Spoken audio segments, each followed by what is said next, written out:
നിങ്ങൾ അറിഞ്ഞു കാണും, ഗ്രോക്കിൻ്റെ ഫ്രീ ആയിട്ടുള്ള വീഡിയോ ജനറേഷൻ ടൂൾസൊക്കെ അവരിപ്പോൾ പെയ്ഡ് ഫീച്ചർ ആക്കിയിരിക്കുകയാണ്. ഗ്രോക്കിൻ്റെ ഫ്രീ വീഡിയോ ജനറേഷൻ മോഡൽ ഉപയോഗിച്ചവർക്കറിയാം അത് എത്ര അടിപൊളിയാണെന്ന്. സോ ഇതിനെന്താണ് ഒരു പരിഹാരമുള്ളത്? ഗ്രോക്കിൻ്റെ വീഡിയോ ജനറേഷൻ മോഡൽ നിങ്ങൾക്ക് എങ്ങനെ ഫ്രീ ആയിട്ട് ആക്സസ് ചെയ്യാമെന്ന് ഞാൻ കാണിച്ചു തരാം. അതിൻ്റെ ഫുൾ വർക്ക് ഫ്ലോ ഞാൻ കാണിച്ചു തരും. സോ ഇതാണ് ഞാൻ പറഞ്ഞ സൈറ്റ്. ഇതിൻ്റെ പേര് vv.ai എന്നാണ്. സോ ഇതിൽ ഗ്രോക്കിൻ്റെ ഫുൾ വർക്ക് ഫ്ലോ ഞാൻ കാണിച്ചു തരാം. ആദ്യം ഈ ക്യാൻവാസിൽ എവിടെ വേണമെങ്കിലും നിങ്ങൾക്ക് റൈറ്റ് ക്ലിക്ക് ചെയ്യാം. ഇതിൻ്റെ വീഡിയോ മോഡൽസിൽ generate text from text or ഇമേജിൽ ഗ്രോക്ക് ഇമാജിൻ വീഡിയോ സെലക്ട് ചെയ്യണം. നമുക്ക് വേണ്ടുന്നത് ഒരു സ്റ്റാർട്ടിംഗ് ഫ്രെയിം വേണം. അതിന് ഇവിടെ എവിടെയെങ്കിലും റൈറ്റ് ക്ലിക്ക് ചെയ്യുക, ഇമ്പോർട്ട് കൊടുക്കുക.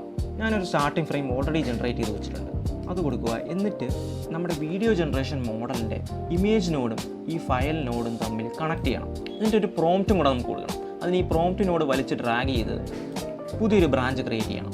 അവിടെ പ്രോംപ്റ്റ് സെലക്ട് ചെയ്യുക. പ്രോംപ്റ്റ്സ് എല്ലാം ഞാൻ റെഡിയാക്കി വെച്ചിട്ടുണ്ട്. അത് കോപ്പി ചെയ്യുക, പേസ്റ്റ് ചെയ്യുക. എന്നിട്ട് നമുക്ക് റൺ മോഡൽ കൊടുക്കുക. നമ്മുടെ ഫസ്റ്റ് ഷോട്ട് റെഡി ആയിട്ടുണ്ട്. എങ്ങനെയുണ്ടെന്ന് നമുക്ക് നോക്കാം.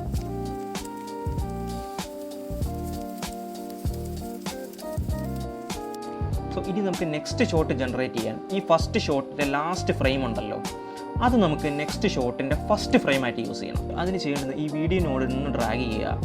എന്നിട്ട് അവിടെ എക്സ്ട്രാക്ട് വീഡിയോ ഫ്രെയിം എന്ന് പറഞ്ഞൊരു ബ്രാഞ്ച് സെലക്ട് ചെയ്യണം. എന്നിട്ട് അതിൽ നമുക്ക് ഏത് ഫ്രെയിമാണോ നമുക്ക് എക്സ്ട്രാക്ട് ചെയ്യേണ്ടത് അതിൻ്റെ പ്ലേ ഹെഡ് വലിച്ചു കൊണ്ടുവരിക. ഇതാണ് അതിൻ്റെ ലാസ്റ്റ് ഫ്രെയിം. സോ ഇനി നമുക്ക് വീണ്ടും ഗ്രോക്ക് വീഡിയോ മോഡൽ സെലക്ട് ചെയ്യുക. ഈ ഇമേജ് നോഡും ഈ ഒരു ഫ്രെയിം നോഡും കൂടെ കണക്ട് ചെയ്യണം. എന്നിട്ട് രണ്ടാമത്തെ പ്രോംപ്റ്റും കൂടെ നമ്മൾ ആഡ് ചെയ്യണം. എന്നിട്ട് നമുക്ക് വീണ്ടും റൺ മോഡൽ കൊടുക്കുക.